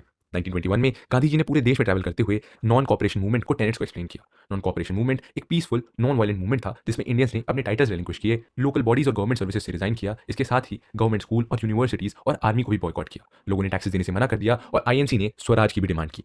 ब्रिटिश गुड्स का बॉयकॉट और स्वदेशी और खादी को भरपूर प्रमोट किया गया। पोस्ट वर्ल्ड वॉर में टर्की की डिफीट के बाद ब्रिटिशर्स ने ऑटोमन कैलिफेट को डिसॉल्व कर दिया था जिसे मुस्लिम्स अपना कैलिफ मानते थे। नॉन कोऑपरेशन मूवमेंट के साथ ब्रिटिश के इस एक्ट के अगेंस्ट मौलाना मोहम्मद अली, शौकत अली, मौलाना आजाद, हकीम अजमल खान और हजमत मुहानी की लीडरशिप में खिलाफत मूवमेंट भी लॉन्च किया गया। फरवरी 1922 में चौरी चौरा में लोकल्स और पुलिस के बीच हुए वायलेंट इंसिडेंट के बाद गांधी जी ने नॉन कोऑपरेशन मूवमेंट को वापस ले लिया। गांधी जी के अकॉर्डिंग अभी मासेस अहिंसा के मार्ग पर चलने के लिए रेडी नहीं थे। मोतीलाल नेहरू, CR दास जैसे लीडर्स गांधी जी के इस डिसीजन के अगेंस्ट थे। गांधी जी के कहे के मुताबिक नॉन कोऑपरेशन मूवमेंट से एक साल में आजादी तो नहीं मिली पर ये एक मास मूवमेंट बनकर उभरा जिसमें लाखों लोगों ने अपना पीसफुल पार्टिसिपेशन दिया और इस मूवमेंट के एक्सटेंट ने ब्रिटिश गवर्नमेंट को भी हिलाकर रख दिया। कम्युनल हार्मनी के साथ हिंदूज और मुस्लिम्स का इक्वल पार्टिसिपेशन इस मूवमेंट की खास बात रही और यहाँ से आम जनता के बीच INC की पॉपुलैरिटी एस्टैब्लिश हुई। लोगों के बीच अपने पॉलिटिकल राइट्स को लेकर जागरूकता बढ़ी और उनके मन से गवर्नमेंट के प्रति डर भी खत्म हो गया और गांधी जी यहाँ से एक मास लीडर के रूप में बनकर उभरे। Swarajists and no changers, non cooperation movement के विड्रॉल और गवर्नमेंट ऑफ इंडिया एक्ट 1919 और 1923 इलेक्शन के कारण कांग्रेस स्वराजिस्ट और नो चेंजर्स में डिवाइड हो गई। स्वराजिस्ट लीडर्स जैसे CR Das, Motilal Nehru, Hakim Ahmad Khan council boycott को एंड करना चाहते थे और काउंसिल को ज्वाइन कर उसे अपने पॉलिटिकल स्ट्रगल के लिए एक प्लेटफॉर्म की तरह यूज करना चाहते थे। और वहीं नो चेंजर लीडर्स जैसे C राजगोपालाचारी बनना चाहते थे और नॉन कोऑपरेशन और बॉयकॉट को मेंटेन करते हुए कंस्ट्रक्टिव वर्क के ऊपर अपना फोकस करना चाहते थे। मार्च 1922 में गांधी जी के अरेस्ट के बाद नेशनलिस्ट लीडर्स डीमोरलाइज हो गए और ये मूवमेंट एक पैसिव फेज में चला गया। कांग्रेस के गया सेशन में स्वराजिस्ट के प्रपोजल की डिफीट होने के बाद CR दास और मोतीलाल नेहरू ने प्रेसिडेंट और सेक्रेटरी के पोस्ट से रिजाइन कर दिया और कांग्रेस खिलाफत स्वराज पार्टी फॉर्म की। CR दास इसके प्रेसिडेंट चुने गए और मोतीलाल नेहरू इसके सेक्रेटरी चुने गए। रिफॉर्म के लिए यूनाइटेड फ्रंट की इंपॉर्टेंस को समझते हुए गांधी जी और नो चेंजर्स ने स्वराजिस्ट के कांग्रेस के विदिन रहते हुए ही इलेक्शन लड़ने के डिसीजन को सपोर्ट किया और 1923 के इलेक्शन में स्वराज पार्टी ने 104 में से 42 सीटें जीती। स्वराज पार्टी का एम था गवर्नमेंट फंक्शनिंग को ऑब्स्ट्रक्ट करना और उन्होंने सारे ऑफिशियल फंक्शंस और रिसेप्शन का बॉयकॉट किया और अपने ग्रीवांसेस और एस्पिरेशंस को लेजिस्लेटिव असेंबली में रखा। स्वराज पार्टी के अचीवमेंट की बात करें तो विठल भाई पटेल 1925 में सेंट्रल लेजिस्लेटिव असेंबली के स्पीकर बनते हैं और स्वराजिस्ट ने बहुत से इंपॉर्टेंट मैटर्स यहां तक कि बजटरी ग्रांट्स में भी गवर्नमेंट को आउटवोट किया और इस तरह वो पब्लिक सेफ्टी बिल को डिफीट करने में भी सक्सेसफुल हुए। अपनी स्ट्रैटेजी से स्वराजिस्ट ने मोंटेगू चंद्रफूड रिफॉर्म की वीकनेसेस को भी उजागर किया और इसके साथ ही स्वराजिस्ट असेंबली के स्ट्रगल को मास फ्रीडम स्ट्रगल के साथ कोऑर्डिनेट नहीं कर पाए और कुछ लीडर्स पावर के साथ आने वाले पर्क्स को रेजिस्ट नहीं कर पाए। पार्टी रिस्पॉन्सिविस्ट्स और नॉन रिस्पॉन्सिविस्ट के बीच डिवाइड हो गई। रिस्पॉन्सिविस्ट्स जैसे मदन मोहन मालवीय, लाला लाजपत राय गवर्नमेंट के साथ कोऑपरेट करना चाहते थे और नॉन रिस्पॉन्सिविस्ट जैसे मोतीलाल नेहरू ने लेजिस्लेचर से विड्रॉ कर लिया। 1925 में सियार दास की डेथ के बाद पार्टी और भी वीक पड़ गई और 1926 के इलेक्शन में पार्टी कुछ खास नहीं परफॉर्म कर पाई और 1935 में स्वराज पार्टी फिर से कांग्रेस में मर्ज हो गई। Simon commission and Nehru report. Simon commission government of India act 1919 के प्रोविजंस के अकॉर्डिंग 10 इयर्स के बाद इंडिया में कॉन्स्टिट्यूशनल रिफॉर्म्स की स्टडी के लिए secretary of state for India Lord Birkenhead ने सर जॉन साइमन की चेयरमैनशिप में 7 मेंबर्स की एक स्टैट्यूटरी कमीशन सेट की गई जिसे पॉपुलरली साइमन कमीशन के नाम से जाना जाता है। इस कमीशन में एक भी इंडियन को शामिल नहीं किया गया था जो इंडियंस के लिए एक इंसल्ट की बात थी और इसके प्रति इंडियंस का आउटरीजियस होना जाहिर सी बात थी। कांग्रेस ने 1927 मद्रास सेशन में इस कमीशन को बॉयकॉट करने का डिसीजन लिया और मोहम्मद अली जिन्ना की लीडरशिप में मुस्लिम लीग ने भी इसे बॉयकॉट किया पर मोहम्मद शाफी और लीग के कुछ मेंबर्स गवर्नमेंट के सपोर्ट में भी थे। फरवरी 1928 को जब कमीशन इंडिया आई तब उसका स्वागत मास प्रोटेस्ट, हड़ताल, ब्लैक फ्लैग्स और साइमन गो बैक के नारों से किया गया। इसके जवाब में पुलिस ने लाठीचार्ज किया और लाहौर में डेमोन्स्ट्रेशन लीड कर रहे लाला लाजपत राय इस ब्रूटल लाठीचार्ज का शिकार हुए और इंजरी से उनकी मृत्यु हो गई। कमीशन ने 1930 में रिपोर्ट पब्लिश की और डायरकी अबॉलिश कर प्रोविंसेस में रिप्रेजेंटेटिव गवर्नमेंट और सेपरेट कम्युनल इलेक्टोरेट सेटअप करने का सजेशन दिया। साइमन कमीशन के बेसिस पर गवर्नमेंट ऑफ इंडिया एक्ट 1935 लाया गया जो आगे चलकर इंडिपेंडेंट इंडिया के कॉन्स्टिट्यूशन का एक बेसिस बना। इंडियंस के साइमन कमीशन के अपोज करने के कारण secretary of state for India Lord Birkenhead ने इंडियन लीडर्स को इंडिया के लिए कॉन्स्टिट्यूशन ड्राफ्ट करने का चैलेंज दिया। इस चैलेंज को एक्सेप्ट करते हुए ऑल पार्टी कॉन्फ्रेंस में कॉन्स्टिट्यूशन की ड्राफ्टिंग के लिए एक कमेटी अपॉइंट की गई। मोतीलाल नेहरू को इस कमेटी का हेड चुना गया और जवाहरलाल नेहरू को इसका सेक्रेटरी अपॉइंट किया गया। इसके अलावा तेज बहादुर सप्रू, मंगल सिंह, सुभाष चंद्र बोस और शुएब कुरैशी जैसे लीडर्स भी इसके मेंबर्स थे। इस कमेटी द्वारा प्रिपेयर किए गए इस ड्राफ्ट कॉन्स्टिट्यूशन को पॉपुलरली नेहरू कमेटी रिपोर्ट या नेहरू रिपोर्ट के नाम से जाना जाता है जिसे ऑल पार्टी कॉन्फ्रेंस के लखनऊ सेशन में 28 अगस्त 1928 को सबमिट किया गया। इंडियंस द्वारा खुद के लिए कॉन्स्टिट्यूशन ड्राफ्ट करने के रास्ते पर यह पहला मेजर अटेम्प्ट था। नेहरू रिपोर्ट का प्राइम मोटिव था ब्रिटिश कॉमनवेल्थ के अंदर इंडिया को डोमिनियन स्टेटस असाइन करवाना। इसके अलावा Nehru bill of rights, main and women के लिए citizen equal rights, federal government का फॉर्मेशन,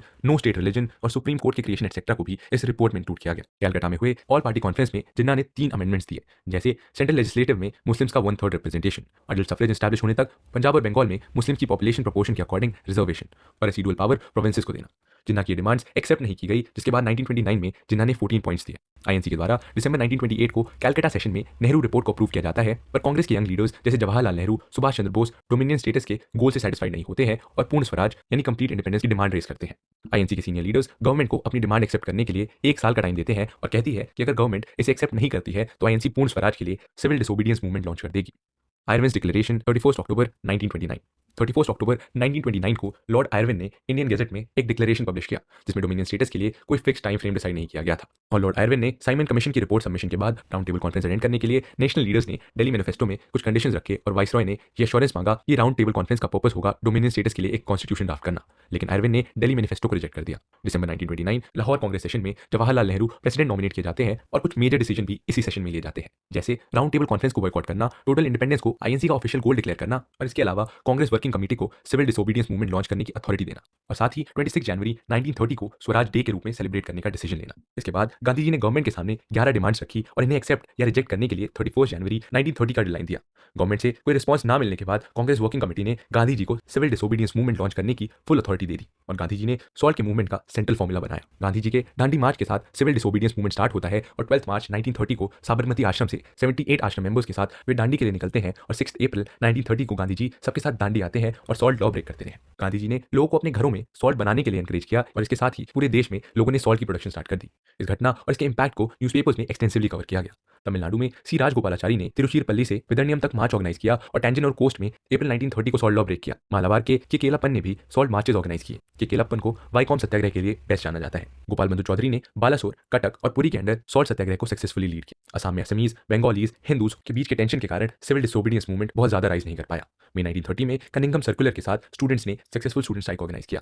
पेशावर में खान अब्दुल गफ्फार खान ने पश्तो पॉलिटिकल मंथली पख्तून और एक voluntary brigade red shirt movement start किया। आपको बता दें कि खान अब्दुल गफ्फार खान को बादशाह खान या फ्रंटियर गांधी के नाम से भी जाना जाता है। धारशना में सरोजिनी नायडू और गांधी जी के बेटे मणिलाल ने धारशना सॉल्ट वर्क्स पे रेड लीड की। इसके अलावा बॉम्बे, कर्नाटका, आंध्र प्रदेश, मिडनापुर और बालासोर में भी सॉल्ट सत्याग्रह को एंथुजियास्टिकली एम्ब्रेस किया गया। गुजरात में एंटी टैक्स मूवमेंट ऑर्गेनाइज किए गए और लोगों ने लैंड रेवेन्यूज भी देने से मना कर दिया। महाराष्ट्र, कर्नाटका और सेंट्रल प्रोविंस में फॉरेस्ट लॉ जैसे ग्रेजिंग और टिम्बर रेस्ट्रिक्शंस को ब्रेक किया गया और यूनाइटेड प्रोविंस में नो रेवेन्यू कैंपेन लॉन्च किया गया।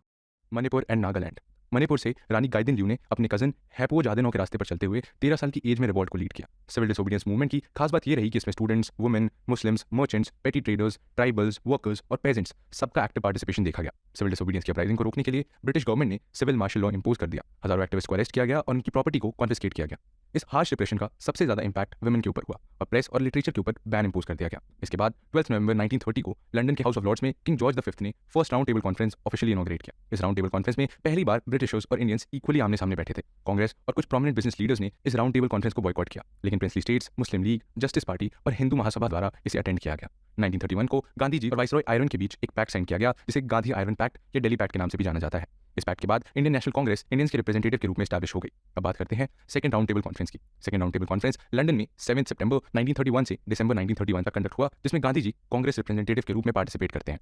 गांधी जी के साथ सरोजिनी नायडू, मदन मोहन मालवीय, घनश्याम दास बिरला और मोहम्मद इकबाल जैसे डेलीगेट्स ने भी पार्टिसिपेट किया। इसके अलावा princely states, Muslims, Hindu groups, liberals, Sikhs, Parsis और इंडियन क्रिश्चियंस की भी इसमें पार्टिसिपेशन। गांधी जी ने क्लेम किया कि कांग्रेस इंडिया की सोल पॉलिटिकल रिप्रेजेंटेटिव है और अनटचेबल्स हिंदू ही है और उन्हें एज अ माइनॉरिटी ट्रीट ना किया जाए और ना ही एक सेपरेट इलेक्टोरेट दिया जाए। इसके साथ ही मुस्लिम्स और अदर माइनॉरिटीज को भी स्पेशल सेफ गार्ड ना दिया।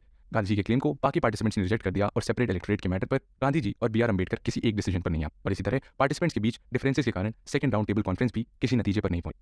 इंडियन फ्रेंचाइज कमेटी या लोथियन कमेटी की रिपोर्ट के बेसिस पर माइनॉरिटीज और डिप्रेस्ड क्लास के लिए 16 अक्टूबर 1932 को British prime minister Ramsay MacDonald ने कम्युनल अवार्ड अनाउंस किया, जिसे हम मैकडॉनल्ड अवार्ड के नाम से भी जानते हैं। इस कम्युनल अवार्ड का विरोध करते हुए येरवादा जेल में गांधी जी इंडेफिनिट फास्ट पर चले गए, जिसके बाद 24 सितंबर 1932 को गांधी जी और B.R. अम्बेडकर के बीच पूना पैक्ट साइन किया गया और डिप्रेस्ड क्लास के लिए सेपरेट इलेक्टोरेट को कैंसिल कर दिया गया। इसके बदले प्रोविंशियल लेजिस्लेचर में इनकी रिजर्व सीट को 71 से 147 तक इंक्रीज कर दिया गया और सेंट्रल लेजिस्लेचर में 18% तक रिजर्वेशन इंक्रीज कर दिया गया। इसके बाद 7 नवंबर 1932 से 24 दिसंबर 1932 तक third round table conference conduct की गई, जिसका इंडियन नेशनल कांग्रेस और गांधी जी ने बॉयकॉट किया। आगा खान III, B.R. अम्बेडकर और मोहम्मद इकबाल ने इसमें पार्टिसिपेट किया, पर क्योंकि कांग्रेस इससे एब्सेंट रही तो इस बार भी कोई कंक्लूजन नहीं निकल पाया। फिर राउंड टेबल कॉन्फ्रेंस के रिकमेंडेशंस को एक जॉइंट सिलेक्शन कमेटी द्वारा एनालाइज किया गया और इस कमेटी और साइमन कमीशन रिपोर्ट के बेसिस पर गवर्नमेंट ऑफ इंडिया एक्ट 1935 को फॉर्मुलेट किया गया। आइए इस एक्ट के कुछ मेन प्रोविजंस को देखते हैं। Number 1, creation of all India federation. Number 2, division of power between centre and provinces, जिसमें फेडरल लिस्ट की पावर सेंटर्स को दी गई और प्रोविंशियल लिस्ट की पावर प्रोविंसेस के पास रही और कॉन्करेंट लिस्ट में सेंटर और प्रोविंस दोनों को लॉ बनाने का अधिकार दिया गया और रेसिडुअरी पावर्स वाइसरॉय को दी गई। नंबर 3, प्रोविंसेस की ऑटोनॉमी को इंक्रीज कर दिया गया और वहां से डायआर्की अबॉलिश कर दी गई। नंबर 4, प्रोविंसेस में स्पेशल पावर्स के साथ गवर्नर एग्जीक्यूटिव को हेड बनाया गया और एडवाइस के लिए काउंसिल ऑफ मिनिस्टर्स भी एस्टैब्लिश किया गया। नंबर 5, फेडरल लिस्ट के सब्जेक्ट को रिजर्व्ड और ट्रांसफर लिस्ट में डिवाइड किया गया। रिजर्व सब्जेक्ट्स जिसमें defence, external affairs, press, police, taxation, justice, power resources और ट्राइबल अफेयर्स शामिल थे, गवर्नर जनरल के कंट्रोल में थे, जो अपने असिस्टेंस के लिए 3 काउंसिलर अपॉइंट करते। नंबर 6, ट्रांसफर सब्जेक्ट्स जैसे local government, forest, education, health etcetera को गवर्नर जनरल और उनकी काउंसिल के कंट्रोल में रखा गया, पर गवर्नर जनरल के पास ट्रांसफर सब्जेक्ट के मैटर में इंटरफियर करने की स्पेशल पावर्स दी। इसके अलावा नंबर 7, सेंटर में बाइकैमरल लेजिस्लेचर एस्टैब्लिश की गई। नंबर 8, दिल्ली में एक फेडरल कोर्ट का भी प्रोविजन रखा गया और number 9, first time direct election introduce कराए गए। और फाइनली नंबर 10, जिसमें रिजर्व बैंक ऑफ इंडिया और फेडरल, प्रोविंशियल और जॉइंट पब्लिक सर्विस कमीशन का भी प्रोविजन रखा गया। नेशनल लीडर्स इस एक्ट के लिए एंथुसियास्टिक नहीं थे और कम्युनल इलेक्टोरेट द्वारा ब्रिटिश ये इंश्योर करना चाहते थे कि कांग्रेस सही से एडमिनिस्ट्रेशन आ जाए। जवाहरलाल नेहरू, सुभाष चंद्र बोस और कांग्रेस के सोशलिस्ट और कम्युनिस्ट आइडियोलॉजी को फॉलो करने वाले लोग 1935 के एक्ट के एक्सेप्टेंस के अगेंस्ट थे। पर लेफ्टिस्ट ने एज अ काउंटर स्ट्रैटेजी ये सजेस्ट किया कि ऑफिस एक्सेप्ट कर गवर्नमेंट के काम में डेडलॉक की सिचुएशन क्रिएट की। गांधी जी पहले ऑफिस एक्सेप्टेंस के अगेंस्ट थे, पर बाद में कांग्रेस द्वारा मिनिस्ट्री फॉर्मेशन के लिए रेडी हो गए।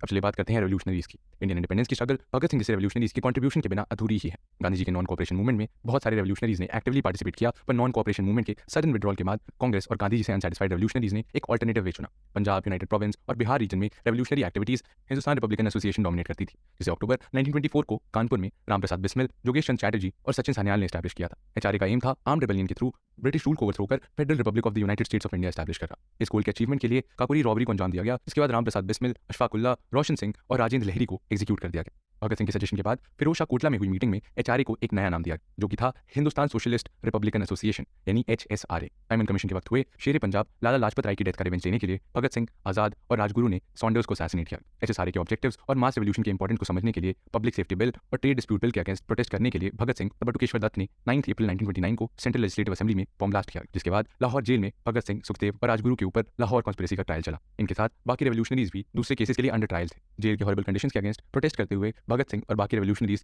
इंडेफिनिट फास्ट पर चले गए। अपने फास्ट के 64th दिन में जतिन दास ने अपनी जान की आहुति दी और फरवरी 1931 को इलाहाबाद में एक पुलिस एनकाउंटर में चंद्रशेखर आजाद की मृत्यु हुई और 23 मार्च 1931 को भगत सिंह, राजगुरु और सुखदेव को भी एग्जीक्यूट कर दिया गया। रेवोल्यूशनरी एक्टिविटीज में नेक्स्ट है चिटगोंग आर्मरी रेड। सूर्या सेन ने अपने एसोसिएट्स अनंत सिंह, गणेश घोष और लोकेनाथ बॉल के साथ Indian Republican army Chittagong branch के अंडर आर्म रेबेलियन ऑर्गेनाइज किया और इसके बाद नेशनल फ्लैग होस्ट कर सूर्या सेन ने प्रोविंशियल रेवोल्यूशनरी गवर्नमेंट प्रोक्लेम किया। इसके बाद जनवरी 1934 को सूर्या सेन को एग्जीक्यूट कर दिया गया। इन रेवोल्यूशनरी एक्टिविटीज में वुमेन का भी सिग्निफिकेंट पार्टिसिपेशन रहा और सूर्या सेन के साथ कल्पना दत्त का भी ट्रायल चला और उन्हें लाइफ सेंटेंस की सजा हुई। साथ ही प्रीतलता वाडेदार रेड के दौरान ही शहीद हो गई। इसके अलावा शांति घोष और सुनीति चंदेरी ने अपने डिस्ट्रिक्ट मजिस्ट्रेट को असैसिनेट कर दिया और बीना दास ने अपने कॉन्वोकेशन में डिग्री लेते वक्त गवर्नर को असैसिनेट कर दिया। यहाँ कांग्रेस ने 1936 फैजपुर सेशन और 1937 लखनऊ सेशन में इलेक्शन में पार्टिसिपेट करने का डिसीजन लिया।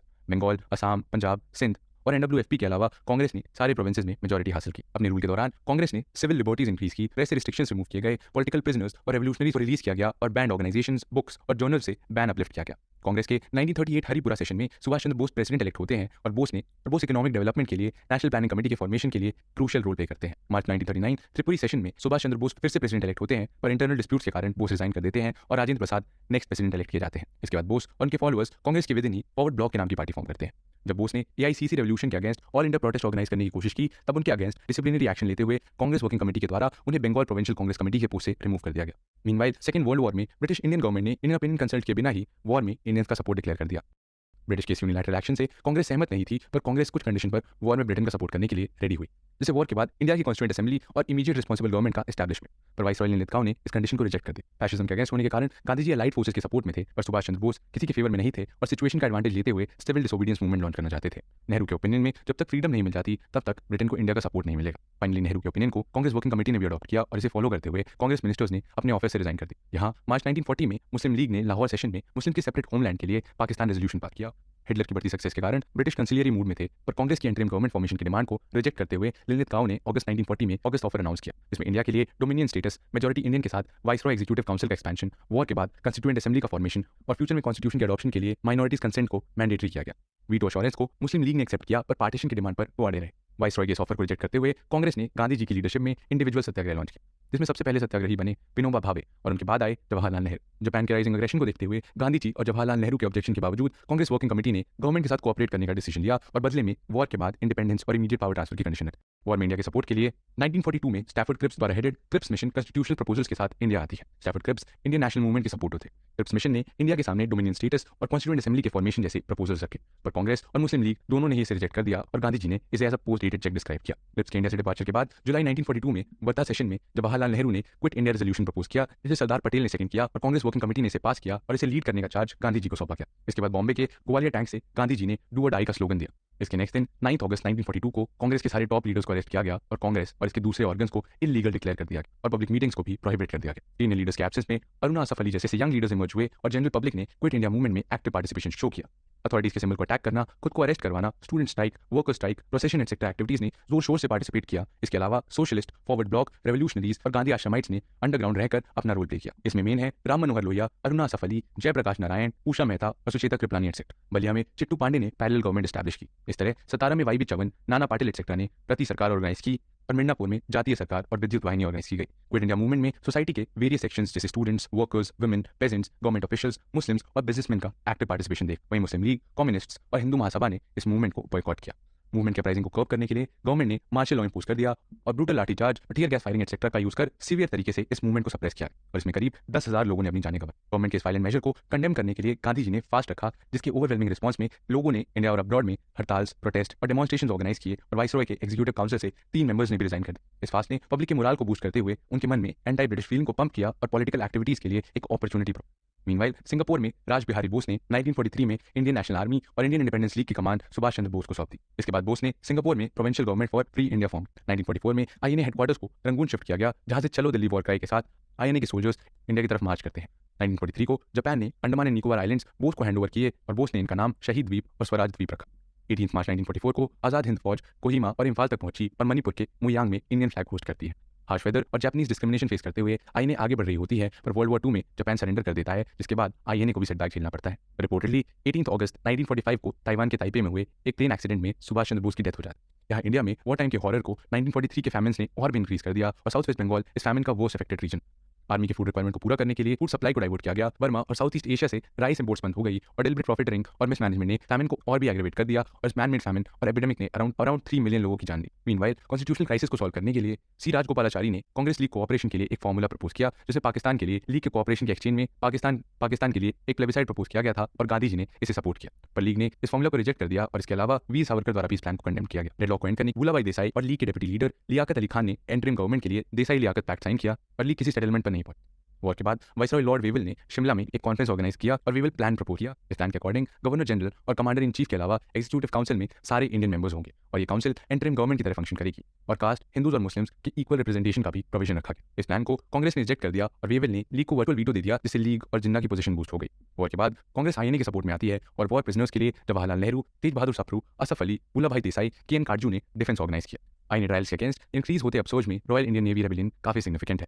8 फरवरी 1986 को रॉयल इंडियन नेवी के 1100 सोल्जर्स ने रेशियल डिस्क्रिमिनेशन और आईएनए ट्रायल्स के कारण स्ट्राइक पर चले गए और इन्होंने ट्राई कलर होस्ट कर दिया। कलकत्ता और बंगाल में meetings, processions, strikes etcetera common हो गए और ये सिटीज वर्चुअली पैरालाइज हो गई। आरआईएन के सपोर्ट में दूसरे मिलिट्री एस्टैब्लिशमेंट जैसे कराची, मद्रास और कलकत्ता भी आ गए और फाइनली पटेल और जिन्ना के परसुएशन के बाद रेटिंग्स ने सरेंडर किया। इलेक्शन के बाद कांग्रेस ने सेंट्रल असेंबली में 102 में से 57 सीट्स कैप्चर की और लीग को 30 सीट्स में। इसके बाद मार्च 1946 में एटली गवर्नमेंट ने पैथिक लॉरेंस, स्टैफोर्ड क्रिप्स और एवी अलेक्जेंडर के अंडर कैबिनेट मिशन इंडिया भेजा। कैबिनेट मिशन में पाकिस्तान को रिजेक्ट किया गया था, जिसे लीग और कांग्रेस दोनों ने एक्सेप्ट किया, पर कुछ दिन बाद लीग ने अपनी एक्सेप्टेंस विड्रॉ कर ली और पाकिस्तान के लिए 16 अगस्त को डायरेक्ट एक्शन डे का कॉल दिया, जिसके बाद पूरे इंडिया में कम्युनल वायलेंस स्प्रेड हो गई, जिसमें पंजाब और बंगाल मोस्ट अफेक्टेड रीजन। सब कॉन्टिनेंट में बढ़ते ट्रबल को देखते हुए पीएम एटली ने पार्लियामेंट में 30 जून 1948 से इंडिया का विड्रॉल अनाउंस। माउंटबैटन को इंडिया का लास्ट वाइसरॉय अपॉइंट किया गया और यहाँ मुस्लिम लीग ने सिविल डिसोबीडियंस मूवमेंट स्टार्ट कर दी। कम्युनल वायलेंस और कांग्रेस लीग के बीच डिसएग्रीमेंट ने पार्टीशन को इनएविटेबल बना दी। 3 जून 1947 को प्रपोज माउंटबैटन प्लान में इंडिया के डिवीजन का प्रोविजन था, पर इसके साथ ही मैक्सिमम यूनिटी को रिटेन करने की कोशिश की। कम्युनल सिचुएशन को देखते हुए 5 जुलाई 1947 को ब्रिटिश इंडिया ने माउंटबैटन के प्लान के बेसिस पर इंडियन इंडिपेंडेंस एक्ट पास किया,